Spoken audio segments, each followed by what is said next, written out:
Taranto, Italy, 11th of November, 1940. In the outer harbor, 6 Italian battleships rode at anchor beneath a canopy of 80 barrage balloons. Searchlight crews tested their arcs across still water.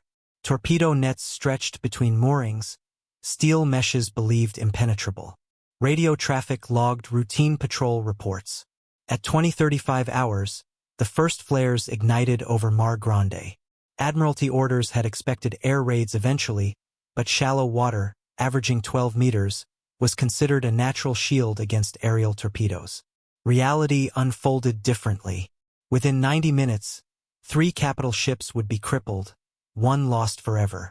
The attackers flew fabric-covered biplanes slower than most fighters. 21 aircraft, 2 waves. A harbor thought invulnerable became a graveyard. The Mediterranean balance of power shifted in less time than a convoy crossing.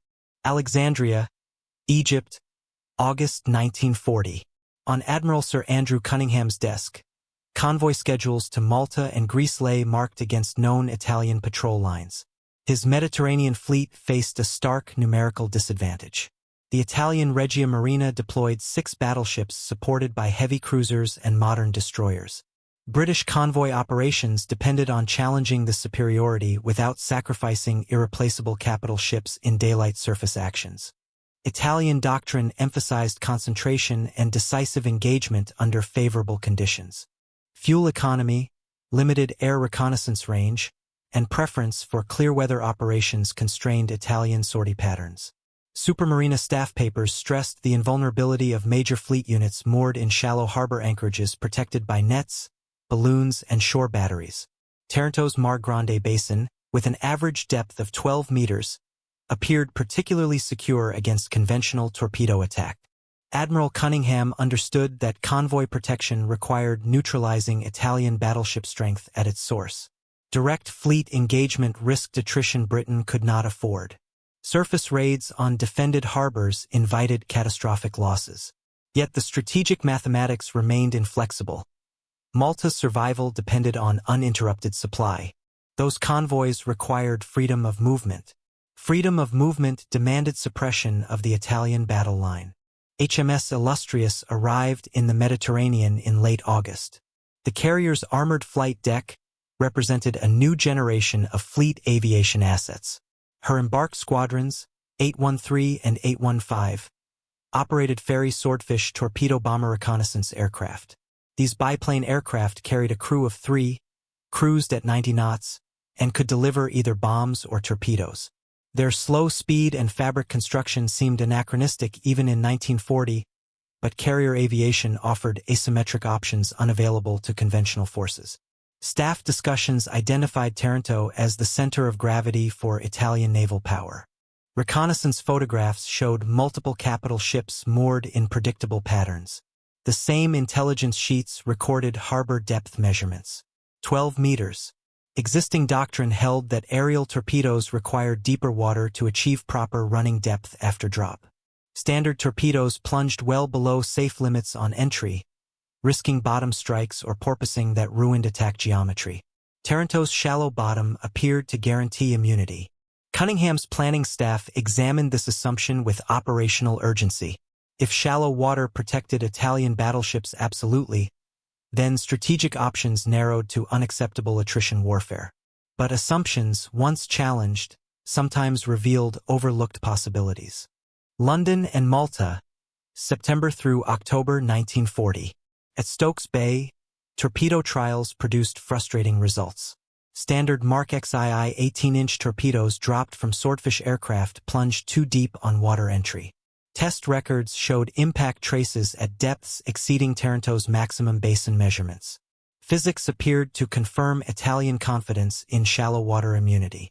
Royal Navy armament specialists and Fleet Air Arm officers examined the problem with methodical attention. Drop speed, release altitude, torpedo weight, nose design, entry angle, each variable adjusted incrementally. Conventional torpedoes featured streamlined nose cones optimized for underwater performance. Those same designs created clean water entry with substantial depth penetration before engines fired and planes activated. Improvised modifications emerged through trial iteration. Wooden fairings attached to torpedo noses, crude but effective. Wire cables and breakaway collars created drag on entry. These additions disrupted the clean plunge that carried weapons too deep. Testing refined the approach. Drops from 100 to 120 feet altitude at 90 knots airspeed. Modified nose fairings to flatten entry trajectory. Reduced warhead weights where necessary to decrease momentum. The cumulative effect brought running depth to approximately 10 meters. Marginal for Taranto's 12-meter average, but operationally viable. Vice Admiral Lister, Flag Officer Air, coordinated planning with HMS Illustrious Air Group. Lieutenant Commander Kenneth Williamson and Lieutenant Commander Michael Maund led the torpedo and bombing strike sections respectively. Captain Dennis Boyd commanded Illustrious. The operation received designation judgment, a name reflecting both intent and uncertainty. Operational planning detailed a two-wave night attack. High-altitude aircraft would drop flares to illuminate targets. Torpedo aircraft would approach at minimum altitude through lanes between defensive nets. Bombing sections would strike secondary targets. Oil storage, cruisers, infrastructure. Navigation demanded precision in darkness across 80 nautical miles from launch point to target. Timing gates calculated fuel margins, attack sequences, and recovery windows. HMS Eagle's Air Group originally factored into planning, but mechanical defects and a hangar fire reduced available aircraft. The strike load consolidated aboard Illustrious. 21 attack aircraft, 12 torpedo-equipped Swordfish, 9 carrying bombs and flares. The moon period in early November provided illumination favorable to navigation while complicating defensive visibility. Italian intelligence tracked British carrier movements imperfectly. Reconnaissance misread Illustrious positioning as convoy escort duty. This error preserved surprise, a prerequisite for an operation that depended on catching capital ships stationary and unalerted. Taranto, Italy, 9th through 11th of November 1940. RAF photo reconnaissance flights from Malta returned with detailed imagery. Intelligence officers annotated prints methodically. 3 battleships visible in outer harbor moorings. Net layouts plotted with precision. Barrage balloon positions numbered and mapped. Searchlight arcs estimated. Anti-aircraft battery locations marked. Italian defenses appeared formidable on paper. More than 80 barrage balloons tethered at varying altitudes created obstacles to low-level approaches. Torpedo nets enclosed designated mooring areas. Shore batteries mounted multiple calibers of anti-aircraft guns. Searchlights provided illumination for night engagement. Fighter aircraft stood ready at nearby airfields. The defensive architecture reflected conventional wisdom, layered systems interdicting attackers at range, altitude, and approach vectors. Reality imposed complications that planning could not anticipate. On the 9th of November, severe weather swept through the Gulf of Taranto. High winds destroyed numerous barrage balloons. Replacement and refloating operations required time, equipment, and coordination that Italian logistics struggled to provide immediately. By the 11th, balloon coverage remained significantly degraded from nominal planning levels. Fuel constraints affected more than balloon operations. Italian doctrine emphasized operational radius and sortie endurance. Capital ships moored at Taranto enabled central Mediterranean deployments, but extended operations consumed fuel oil that supply lines strained to deliver. Dispersal to alternative anchorages would improve survivability but decrease operational flexibility and increase logistical burden. The concentration at Taranto represented calculated risk balanced against strategic necessity. British photo interpreters at Malta noted the reduced balloon count. Operations notes recorded this development with professional brevity.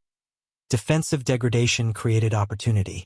The same annotations included practical observations about shallow water torpedo recovery. If weapons malfunctioned or missed, intelligence services could potentially examine modifications directly. Even failure offered learning opportunities. Admiral Inigo Campioni commanded Italian naval forces afloat. Local base commanders managed Taranto's defenses. Neither expected imminent attack. British carrier operations typically supported convoy movements. Current intelligence suggested Illustrious remained engaged in such missions. Night attack by carrier aircraft against a defended naval base lacked operational precedent. Doctrine did not anticipate tactics that had never been attempted. Reconnaissance provided British planners with target geometry updated to within 48 hours of the strike. Approach routes from southwest and southeast angles offered different net lane access. Flare positions could illuminate targets while silhouetting attackers against dark sky rather than searchlight beams. Timing calculations ensured both waves achieved surprise before defenses fully mobilized.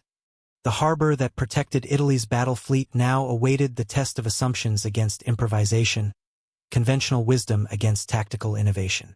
Central Mediterranean, 11th of November 1940, 1800 to 1900 hours. HMS Illustrious turned into the wind. Flight deck crews positioned Swordfish aircraft in launch sequence. Chocks removed. Engines started. Signal lamps authorized departure. The carrier maintained course and speed, steadying the deck for successive launches. First wave comprised 12 aircraft, 6 torpedo-equipped, for carrying bombs, 2 with flares and bombs. Lieutenant Commander Williamson led the torpedo section. Lieutenant Commander Mond commanded bombing elements. Navigation demanded precise timing across 80 nautical miles of open water to landfall, then coastal recognition to target approach. Radio silence preserved surprise. Individual aircraft navigators worked from calculated headings, airspeed estimates, and elapsed time. Italian early warning systems relied primarily on visual observation and limited radar installations. Night operations over water-challenged detection capabilities. British planning anticipated interception risk increasing near target areas where searchlights and patrol aircraft operated. The approach leg remained the least defended segment of the mission profile. Fuel calculations allowed approximately 10 minutes over target. Torpedo aircraft carried Mark XII weapons with 730-pound Torpex warheads, modified with wooden nose fairings and drag cables. Bomb loads consisted of 250-pound general-purpose weapons. Flare aircraft carried illumination stores capable of sustained target lighting. The attack plan synchronized these elements into a compressed time window. Flares ignite, silhouettes appear, torpedo runs commence before defensive fires organize. Flight deck logs recorded successive launches without incident. Operations boards listed 21 attack aircraft committed, a modest force by later war standards, but representing nearly all available strike capability. The second wave would launch after the first cleared target area, enabling reassessment and targeting adjustments based on observed results. As Swordfish formations droned northeast toward Italy, Italian lookout stations logged routine evening reports. Patrol vessels reported no unusual activity. Searchlight crews conducted standard readiness checks. Anti-aircraft batteries maintained watch rotations. The Mediterranean night proceeded with accustomed patterns. Later analysis by Italian intelligence officers estimated many aircraft participated in the attack. The actual number, 21, revealed force economy that doctrine had not considered. Concentration of available assets on a single objective, acceptance of complete commitment without reserves, willingness to risk operational aviation capability on one strike. These decisions reflected strategic calculation that numerical inferiority could be overcome through audacity and timing.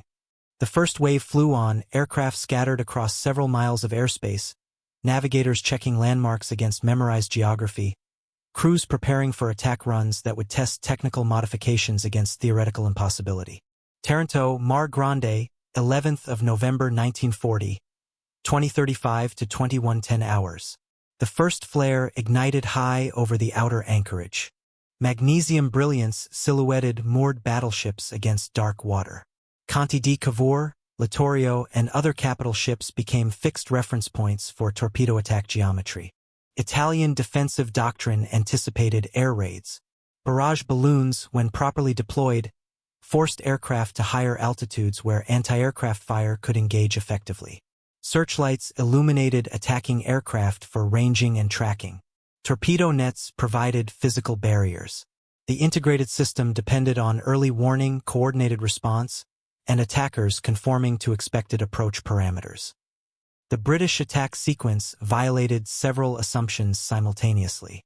Flare aircraft operated at altitudes that avoided light anti-aircraft engagement, while providing target illumination that benefited attackers more than defenders. Torpedo aircraft approached at wavetop height, under net cables, threading lanes identified through reconnaissance.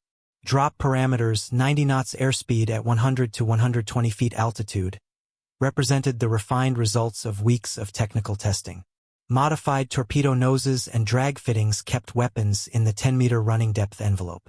Lieutenant Commander Williamson's section engaged Conte di Cavour and Littorio. Individual crews followed practiced attack profiles despite heavy anti-aircraft fire. Tracer rounds created interlocking patterns of colored light. Searchlight beams swept the attack paths. Italian gunners fired at sounds and shadows as much as visible targets.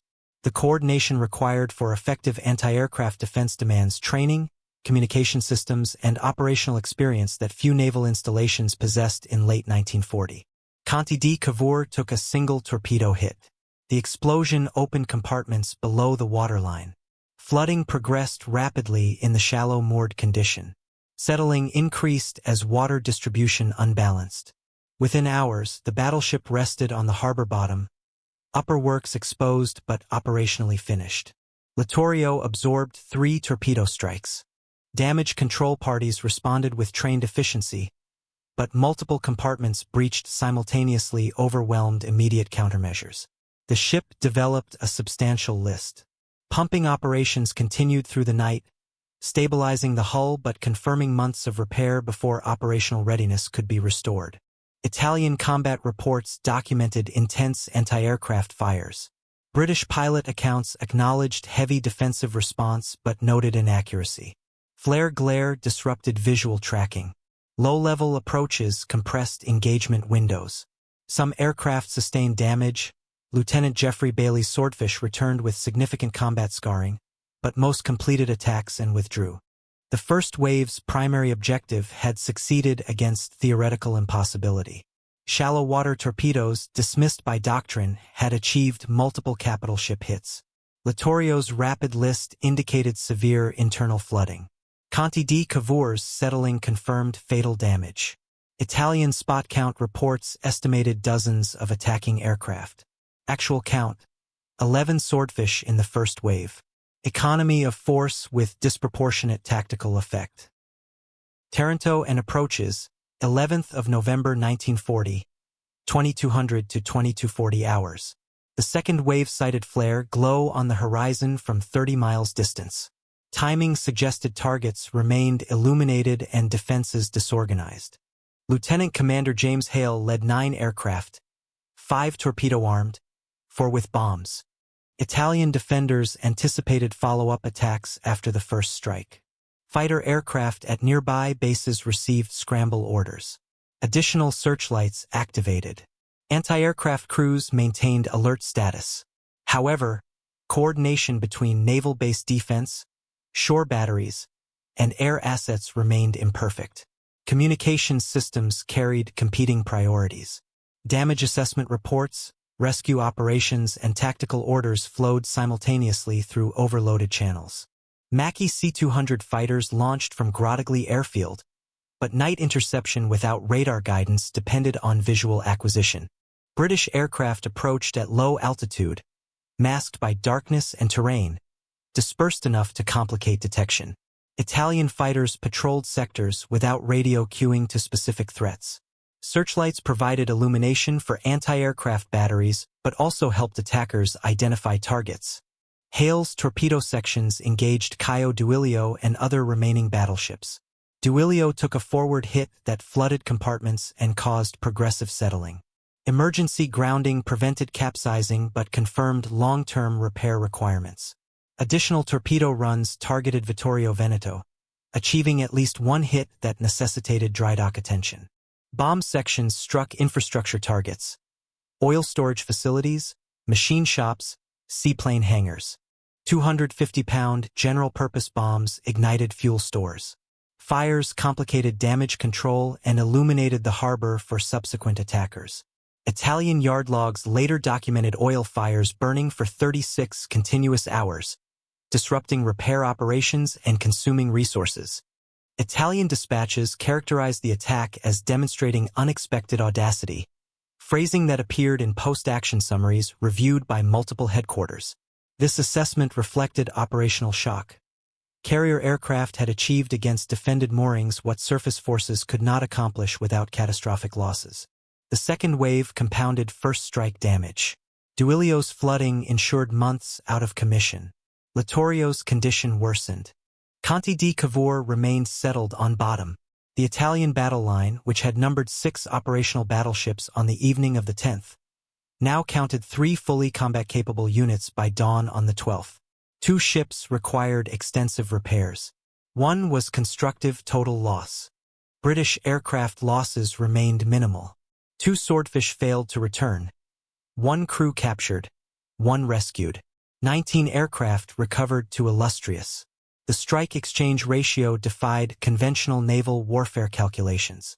21 fabric-covered biplanes, maximum speed 138 miles per hour, had reduced Italy's capital ship strength by 50% in 85 minutes of combat operations. Strategic consequences extended beyond immediate battle damage. Mediterranean naval balance shifted measurably. Convoy operations faced reduced Italian surface threat. Malta's siege could be sustained. The assumptions underlying major fleet anchorage security required immediate reconsideration. Rome, 12th of November 1940. Overnight cables from Taranto arrived at Supermarina headquarters. Damage columns filled methodically. 3 capital ships disabled. 1 lost. Oil facilities burning. Anti-aircraft ammunition expenditure significant. Casualty lists compiled. Estimated months for repairs. At minimum, 6 for Littorio, 8 for Duilio. Indefinite for Conte di Cavour pending salvage assessment. Doctrine assumed harbor moorings protected by nets, balloons, and shore batteries provided security equivalent to defensive maneuvering at sea. Night torpedo attack by carrier aircraft had been considered low-probability threat. The Royal Navy possessed limited carrier assets in theater. Convoy operations commanded those resources. Harbor assault would risk irreplaceable aviation capability. Yet British planning had calculated that risk acceptable against the returns from a successful strike. Admiral Inigo Campioni submitted preliminary reports. Mussolini ordered immediate dispersal of remaining battleships to Naples and La Spezia.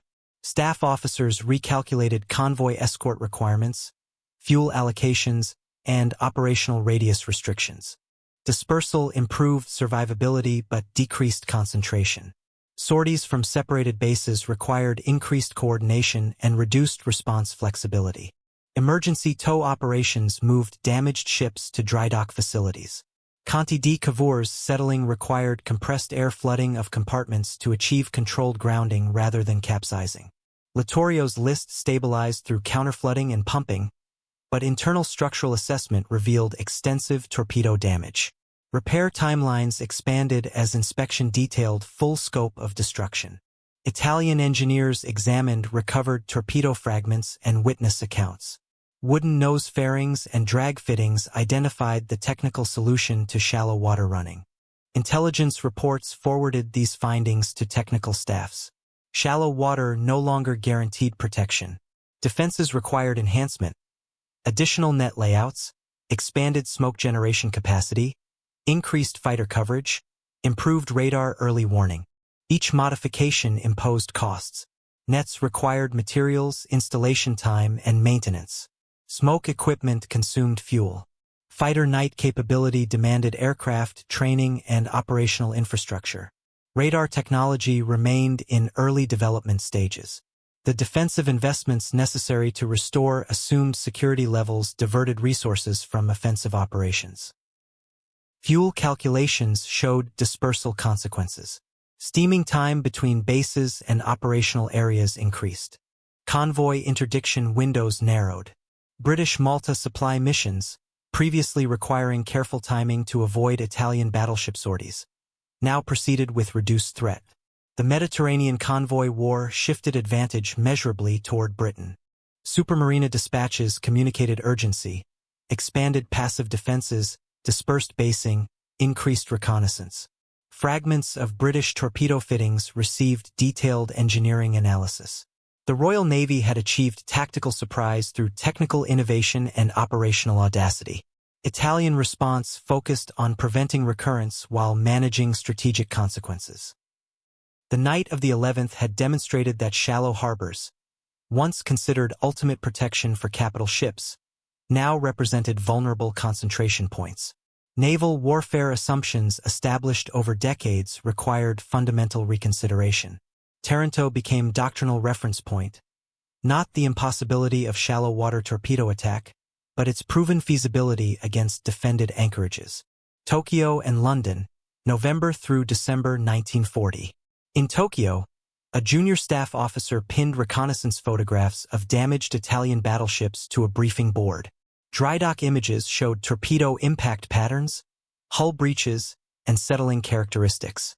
Imperial Japanese Navy technical bureaus ordered endurance tests for shallow water torpedo modifications.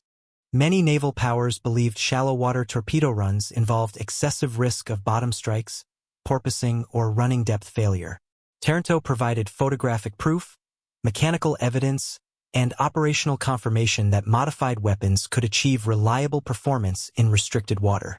Copies of technical reports circulated through intelligence channels. Wooden nose fairings, drag cables, precise drop parameters, each detail studied and replicated. Captain Takashi Mori, Japanese naval attaché to Berlin, requested comprehensive after-action reports. British intelligence intercepted communications indicating Japanese technical interest. United States observers logged doctrinal debates at multiple naval headquarters. The operational implications of Taranto extended beyond Mediterranean theater. Kagoshima Bay on Kyushu Island possessed shallow anchorage characteristics similar to Taranto. Imperial Japanese Navy air units conducted trials through late 1940 and early 1941.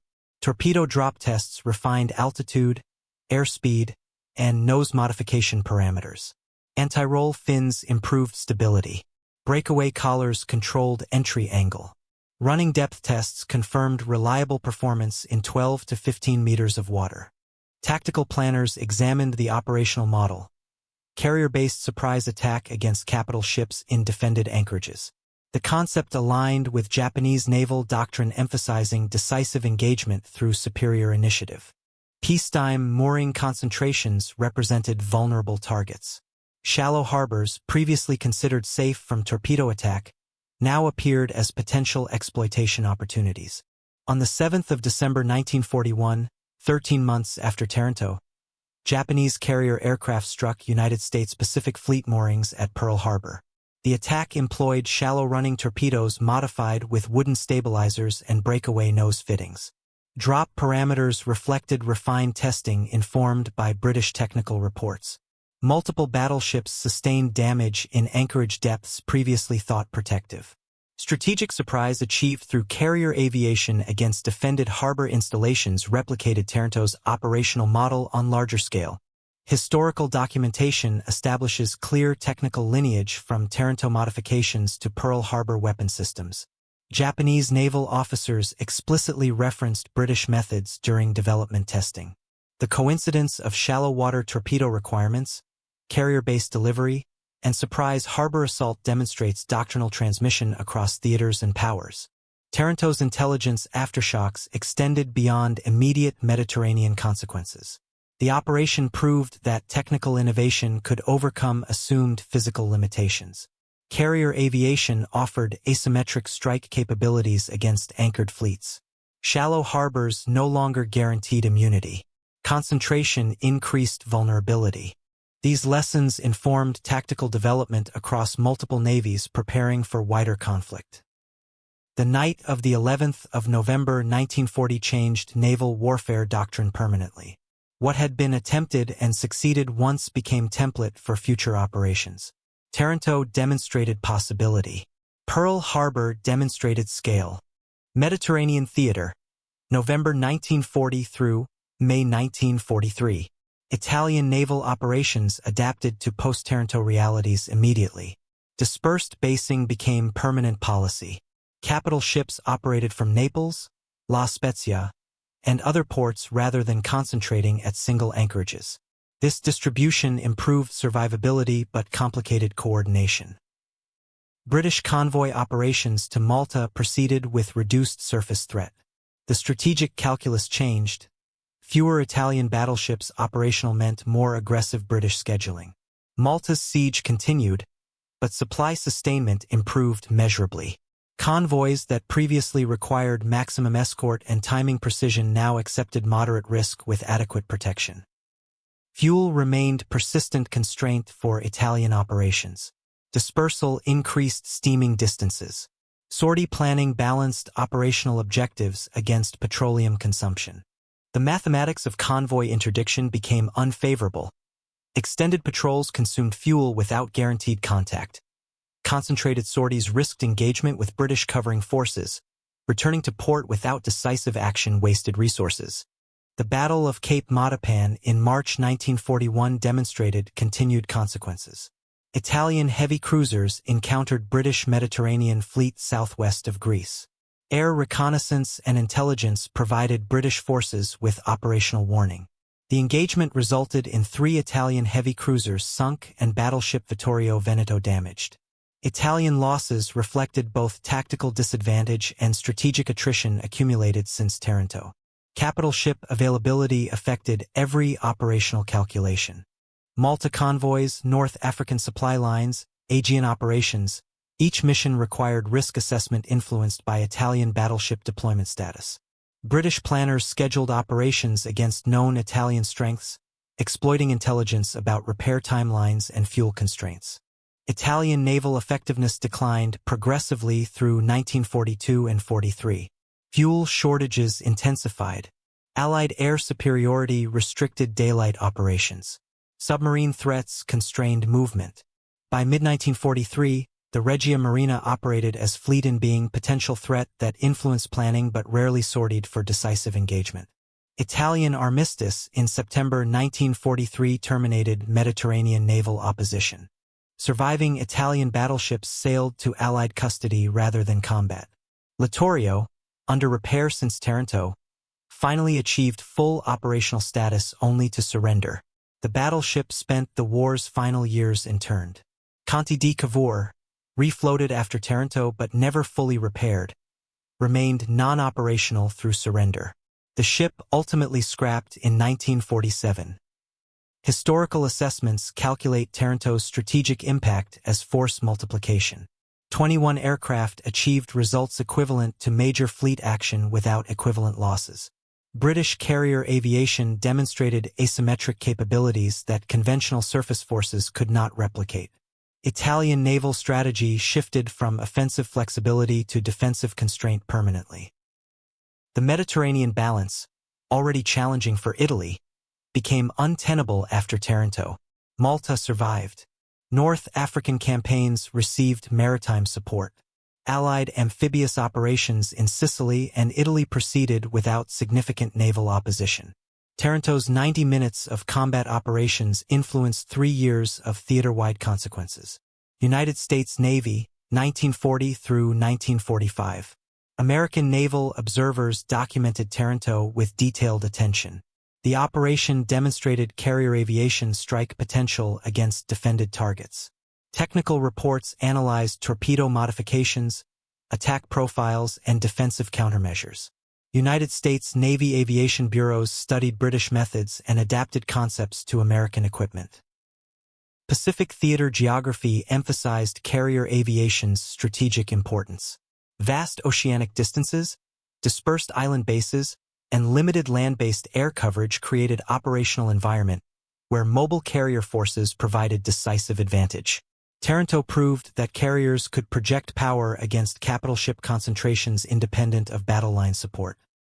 American torpedo development incorporated shallow water modifications. Mark 13 torpedoes received nose fairings, drag rings, and stabilization fins. Drop parameter testing refined altitude and airspeed envelopes. By 1942, United States Navy torpedo bombers operated weapons capable of reliable shallow water performance.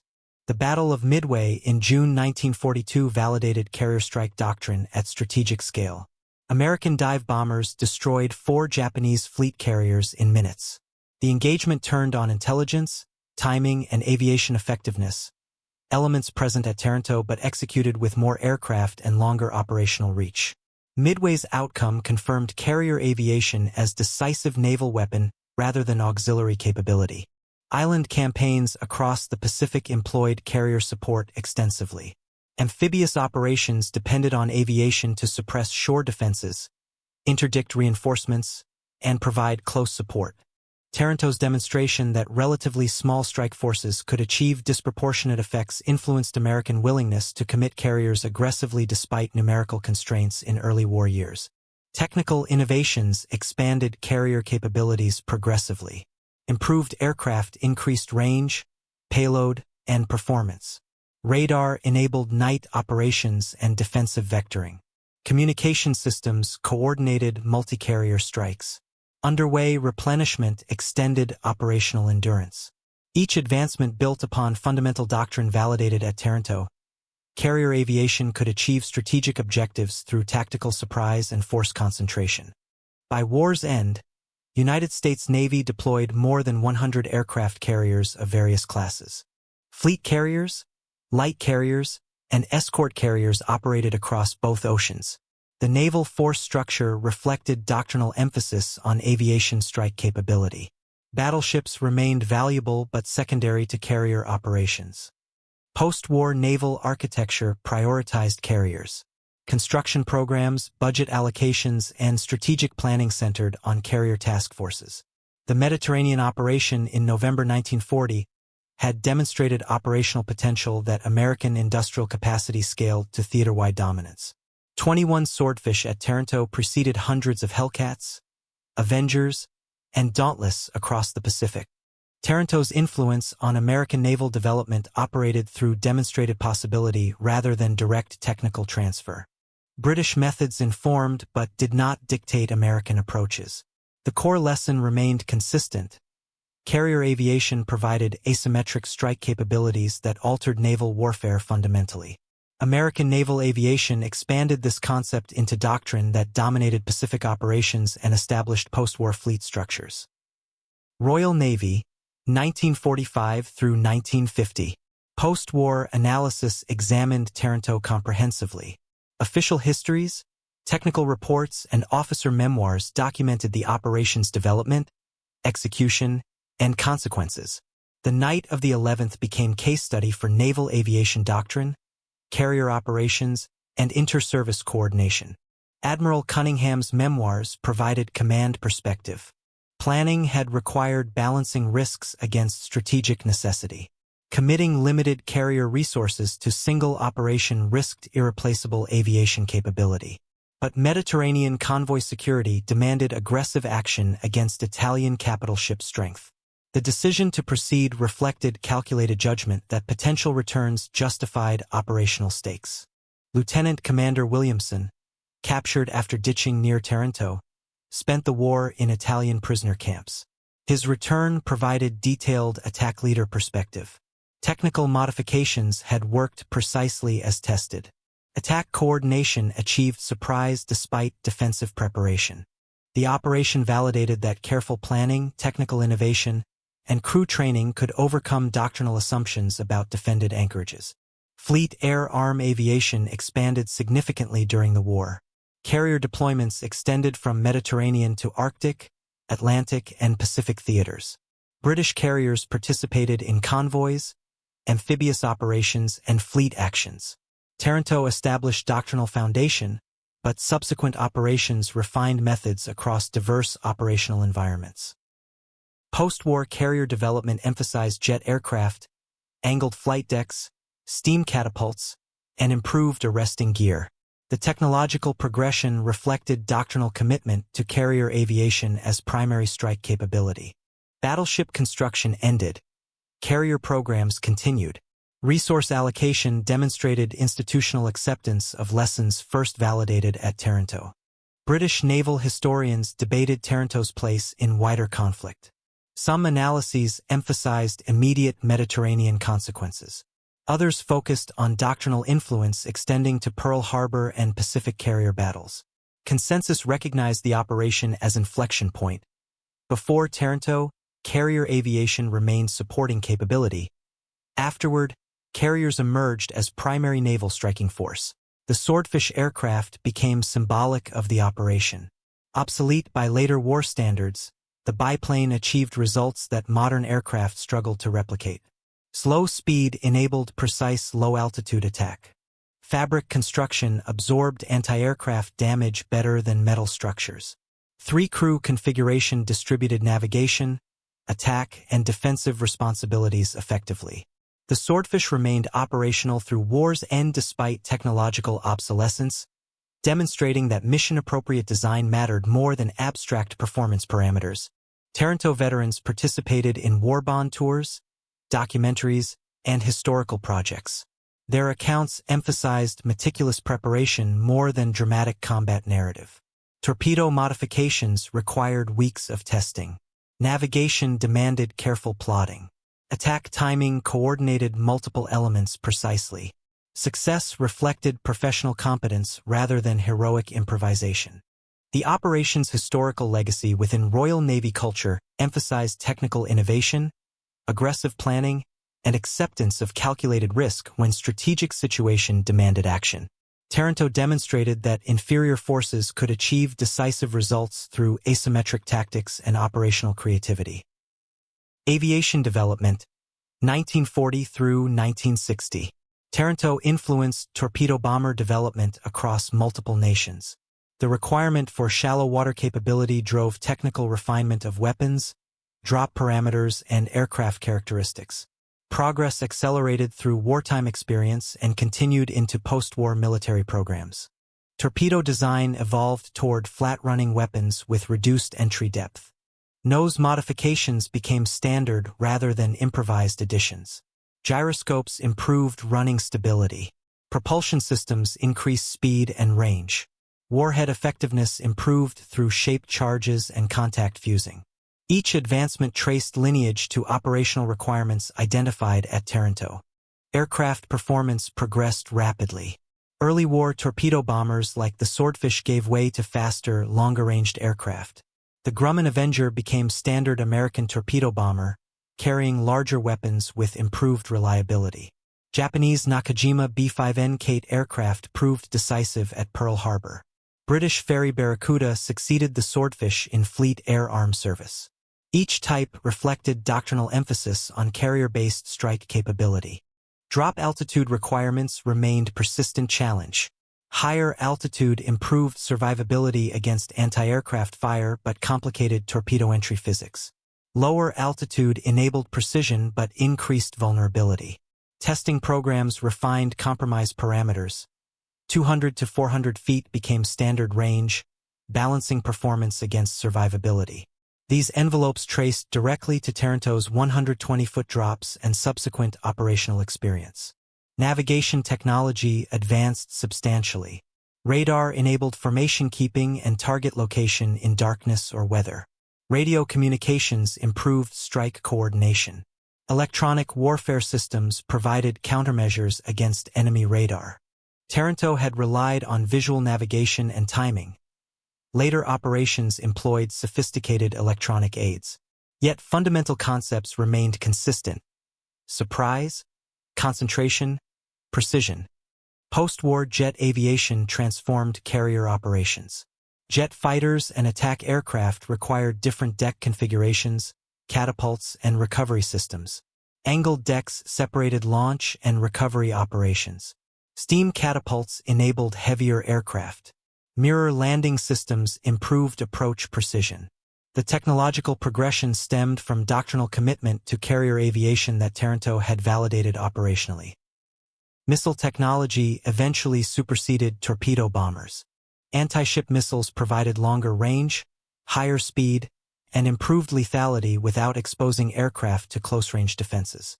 By the 1960s, missile-armed strike aircraft replaced torpedo bombers in most naval services.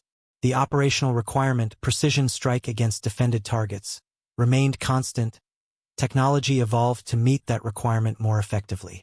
Taranto's technical legacy extended beyond specific weapons or aircraft types. The operation demonstrated that careful engineering could overcome assumed physical limitations. Shallow water, once thought protective, became vulnerable through systematic technical development. This methodology, identifying operational requirements, developing technical solutions, validating through testing, implementing operationally, became standard military development process. Innovation requires possibility proof. Taranto provided that proof for carrier aviation's strike potential, establishing doctrinal foundation that influenced military development for decades. Strategic analysis, immediate through long-term effects. Taranto's strategic consequences operated across multiple timescales. Immediate effects altered Mediterranean naval balance. Medium-term consequences influenced campaign planning through 1943. Long-term legacy shaped naval doctrine permanently. Immediate Mediterranean impact proved decisive for Malta's survival. The island fortress depended on seaborne supply against Italian air and naval interdiction. Reduced Italian battleship strength enabled more aggressive British convoy scheduling. Malta endured siege conditions through 1942, but supply sustainment prevented capitulation. Taranto purchased strategic time measured in years. North African campaign logistics depended on Mediterranean control. British forces in Egypt required supplies through Suez or long convoy routes around Africa. Italian interference threatened both routes. Post-Taranto naval balance enabled Britain to maintain Egyptian positions and eventually support offensive operations. The Eighth Army's advances through Libya and eventual victory at El Alamein in November 1942 depended on logistical security that Taranto helped establish. Allied amphibious operations in Sicily, July 1943, and Italy, September 1943, proceeded without significant Italian naval opposition. The invasions required massive naval support, transport, fire support, air cover, logistics. Italian battleships, had they operated effectively, could have interdicted landings catastrophically. Their absence, result of progressive attrition initiated at Taranto, enabled operations that knocked Italy from the war. Strategic bombing received less interference. Allied air operations from Mediterranean bases struck targets across southern Europe and North Africa. Italian naval forces, fully operational, could have contested air bases and supply chains. Reduced Italian effectiveness after Taranto contributed to Allied air superiority that enabled strategic bombing campaigns. The British Eastern Fleet deployment to the Indian Ocean in early 1942 benefited from Mediterranean stabilization. Ships released from Mediterranean duties reinforced Pacific Indian Ocean theaters. Japanese naval expansion faced increased opposition. Taranto's indirect consequences extended across theaters through force reallocation enabled by reduced Italian threat. Long-term doctrinal influence proved most significant. Carrier aviation transitioned from auxiliary to primary strike capability. Naval architecture prioritized carriers over battleships. Force structures emphasized aviation over gun platforms. These shifts traced intellectual lineage to operations that demonstrated carrier effectiveness, Taranto prominently among them. Cost-benefit analysis reveals striking asymmetry. British committed 21 aircraft, lost 2, achieved strategic Mediterranean advantage. Italian losses exceeded repair capacity, imposed operational constraints, surrendered initiative permanently. Conventional surface action to achieve equivalent results would have demanded fleet engagement with substantial losses both sides. Taranto demonstrated that asymmetric tactics could achieve strategic objectives at minimal cost when properly planned and executed. The operation's strategic legacy validates aggressive action based on technical innovation and operational creativity when strategic circumstances demand decisive results despite numerical inferiority. Historical memory, preservation, and interpretation. Taranto exists in historical consciousness through multiple perspectives. British triumph, Italian disaster, aviation milestone, tactical case study. Each interpretation emphasizes different aspects while acknowledging operational facts. British accounts celebrate technical innovation and operational audacity. The attack represents Royal Navy tradition of aggressive action despite inferior forces. Planning, modification, training, and execution demonstrated professional excellence. Taranto joins historical victories like Trafalgar as evidence that tactical creativity overcomes numerical disadvantage.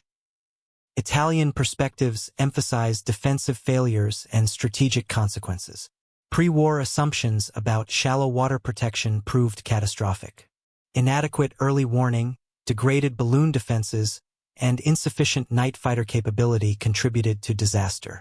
Post-war Italian naval writings analyzed Taranto as cautionary case study in assumption-based planning. Aviation historians positioned Taranto as carrier doctrine watershed. The operation proved that carriers could project decisive power against defended targets independently. Pearl Harbor receives more attention due to scale, but Taranto established precedent. Carrier aviation's rise to dominance traces through Taranto, Coral Sea, Midway, Philippine Sea operations that validated carrier-centric doctrine.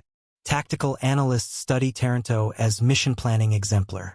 Every element, reconnaissance, technical modification, coordination, timing required precise execution.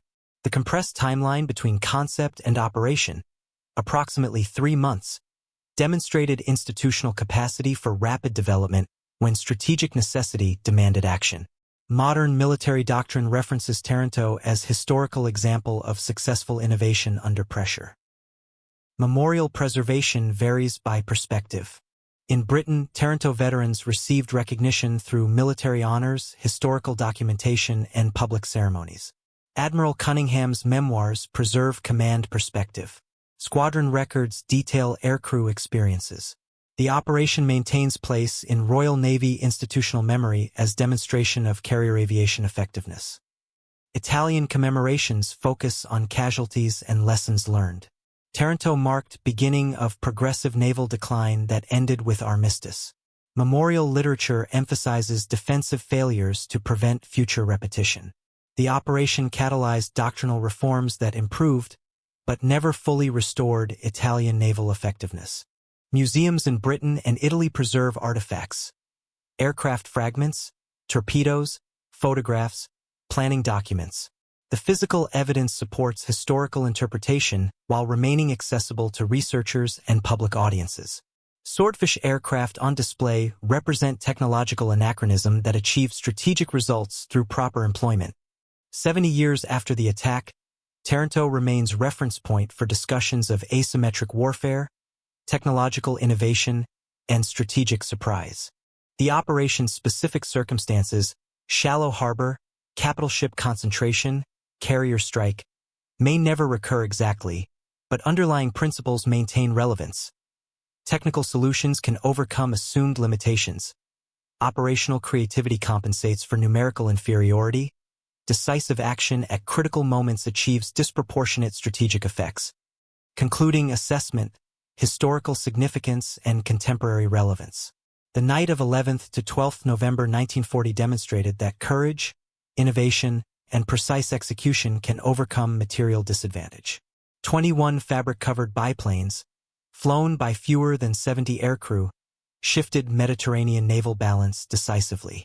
3 battleships crippled, 1 lost, strategic initiative transferred, outcomes achieved at minimal cost through asymmetric tactics that conventional doctrine considered impossible. Taranto validates several enduring principles. Technical innovation matters when properly directed toward operational requirements. The shallow water torpedo modifications emerged from systematic testing, not random experimentation. Operational security preserves surprise. Italian intelligence misread British intentions until attack commenced. Force concentration achieves disproportionate effects. Committing all available strike aircraft to single objective maximized impact despite limited resources. Timing exploits temporary advantages. Degraded balloon defenses and intelligence gaps created opportunity window that planning exploited. The operation's influence extended far beyond immediate Mediterranean consequences. Carrier aviation's rise to dominance, validated at Taranto and expanded through subsequent operations, transformed naval warfare permanently. Battleships, once naval power's ultimate expression, became supporting assets. Carriers emerged as capital ships of the air age. This doctrinal revolution traces intellectual lineage through operations like Taranto that proved possibility before scale demonstrated inevitability. Contemporary military planning references Taranto as historical precedent for asymmetric warfare. Modern precision weapons, stealth technology, and networked operations differ vastly from 1940 carrier strikes, yet underlying concepts remain relevant. Exploit enemy vulnerabilities, concentrate available forces, achieve surprise, execute with precision. Technology changes. Principles endure. For those who lived Taranto, the aircrew who flew, the sailors who fought defenses, the planners who coordinated, the casualties who died, the operation represented individual moments of courage, fear, professionalism, and consequence. Historical analysis examines strategies and outcomes. Personal experience focused on immediate challenges. Maintaining formation in darkness, threading torpedo lanes under fire, surviving anti-aircraft barrage, recovering to carrier with damaged aircraft. Each participant confronted specific tasks that collectively achieved strategic result. 85 years later, Taranto reminds us that material limitations need not dictate outcomes when innovation, planning, and execution converge effectively. Smaller forces can defeat larger through asymmetric methods. Technical barriers can be overcome through systematic development. Strategic surprise remains achievable through operational security. Decisive action at critical moments yields disproportionate returns. The lesson endures. Do not accept assumed impossibility without testing alternatives. The harbor thought invulnerable became battlefield. The weapon deemed ineffective proved decisive. The operation considered too risky succeeded completely. What is your perspective on this part of history? Share your thoughts in the comments, because every memory and reflection helps keep the past alive.